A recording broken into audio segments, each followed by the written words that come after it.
Okay, all. So today's post is about carb and sugar cravings. And I started with this first because this is number one, right? This is as clean eating. These are the first things that you're going to have to get rid of: your refined sugars and your flour and all of these foods that are based on literally going into your body, creating an addiction that you need more of it and storing it as fat, keeping you wanting more, keeping you going back, giving you false energy for 40 minutes or an hour when your insulin rises, and then hitting a crash, feeling bloated, not having energy, and then needing that again in order to feel better.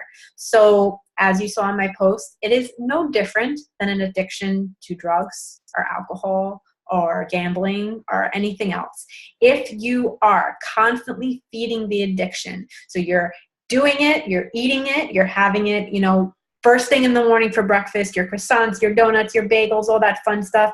Your body, you are preparing your body for the rest of the day to continue to want that and to continue to crave that. So the only way that you're going to get out of that is if you stop feeding the addiction, okay? If someone is addicted to drugs and they're starting to go through withdrawal and they're almost about to get out of it, and then they give in to it, and then they have it again, they feel really good and they feel happy that they did it, and now why are they going to stop?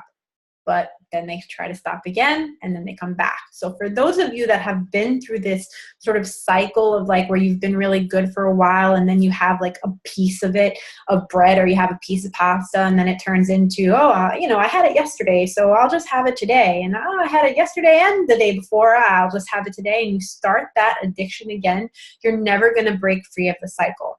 So I see it as two separate things. I see it as like a cold turkey and a warm turkey. So for me personally, I did cold turkey. So there was a point where I just decided I'm done. I'm done with any flour-based products, any sugar-based products. I was more of a carb person than I was like treats and stuff like that. So for me, and it goes for anything, whether you're addicted to the Oreos at night or you're addicted to the bagels in the morning. If you're a cold turkey, you're deciding, I'm done. I'm giving this up. And so every time that you're having that craving, you're going to be replacing that with something healthy and something good and something clean. If it's your breakfast, it's your oatmeal with your bananas. It's with, your eggs and your avocado. It's with fruits. It's with things that I have in the meal plan or other alternatives that are not refined carb based. If you're going to be doing that every time that you're craving something and now you're replacing that with something else, what's going to start to happen is you're going to create a new system in your brain where your brain says, oh, I want this and then I get this. This must be a good thing. I must get used to having this in place of this.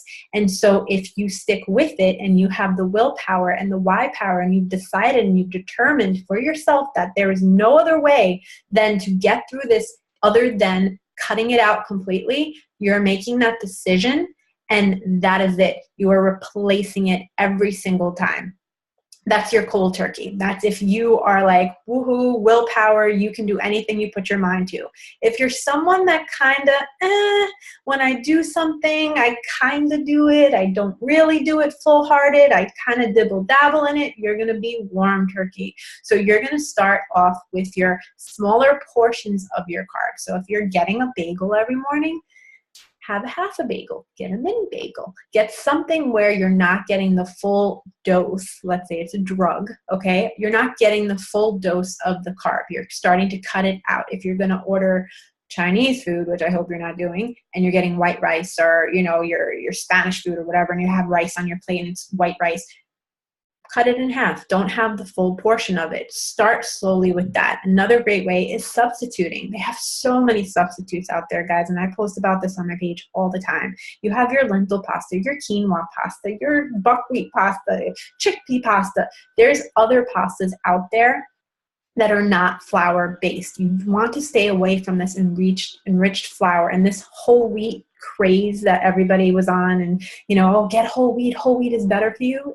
It's actually worse for you because wheat is one of the most processed and highly pesticided things out there. Okay, I won't go into it. It's scary to even think about it, but it's still flour at the end of the day. It still turns into sugar into your body. It still automatically stores as fat.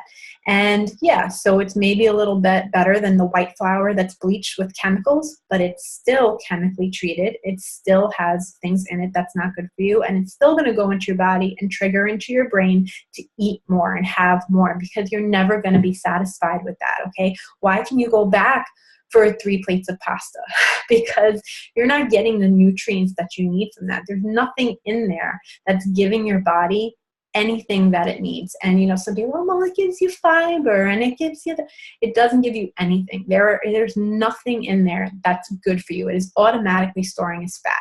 So if you're starting on that warm turkey, you're going to start again with smaller portions. So you're starting to tell your brain, like, listen, dude, you're not going to get as much as this. So make its way out. That's it. Not happening. Then making your way into substitutions. Okay, spiralized zucchini is great. That, using that as spaghetti. And you'll be surprised. You won't even really miss pasta anymore. You won't miss those kinds of things. If you're sitting at dinner and the bread rolls come, it's like, oh, the bread rolls are coming. Let me tell you something.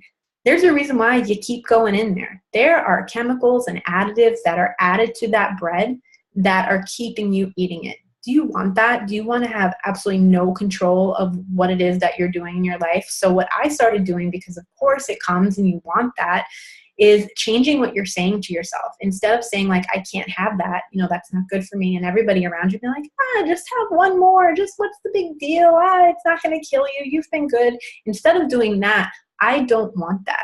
Okay, telling your brain, I don't want that. I don't want the chemicals. I don't want the added fat. I don't want the addiction to continue. I don't want it to come back. I don't need that. I don't need that to enjoy my dinner. I don't need that to feel good. And the more that you start to tell yourself that, and the more that you're saying no to that, and the more that you're replacing that with better things, you're going to see that the addiction and the cravings start to lessen. But you've got to give it time, and you've got to give it energy, and you've got to give it willpower, and you've got to make the decision to not have those things anymore because you don't want them, okay? Not because you can't have them. All of the reasons why you're going to give them up, it's going to stop your body from being inflamed, okay? Maybe you don't see it on your outside, but inside these things are causing a lot of inflammation. So if you have autoimmune diseases, if you are having problem with fertility and things like that, these are the foods and these are the things, the sugar and all of that, that's really preventing you from being at your optimal health. Okay, they've done studies where sugar is creating cancer. Okay, it's feeding the cancer. Look at your Oreos and think, this is feeding my cancer. This is feeding my body and tumors. And that you have to change the way that you're thinking about food, because if you're looking at food and saying, I can't have that because I don't want to gain weight, that's not enough.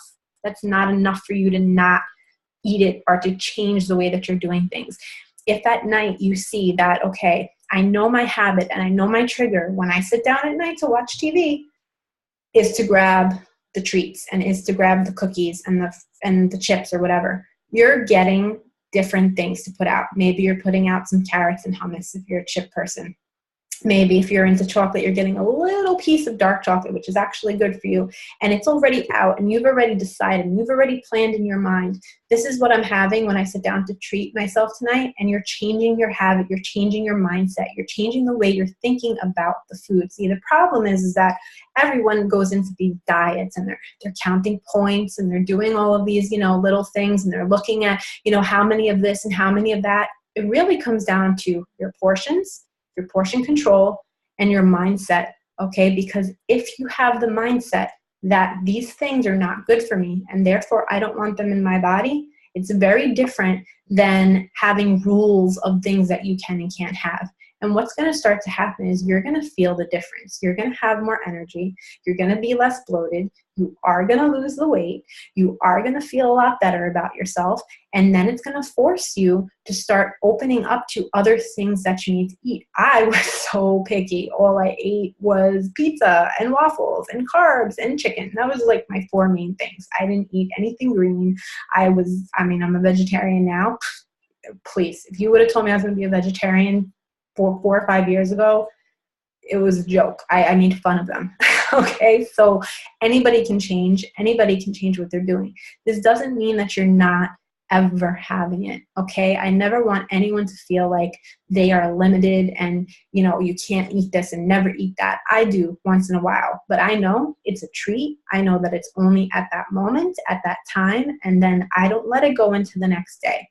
I always make sure I tell myself when I sit down, if I am going to do it, this is a treat for myself. This is not something that is going to be my lifestyle. Okay, so take a look at that chart, understand why the cycle is happening, why you're craving those things. Your mood is going to affect that. It makes you happy, that comfort food. You've got to look for other things that are going to make you feel good besides food. And we're going to get a little bit into that when we talk about emotional eating. So I hope this helps you guys, and I will talk to you soon.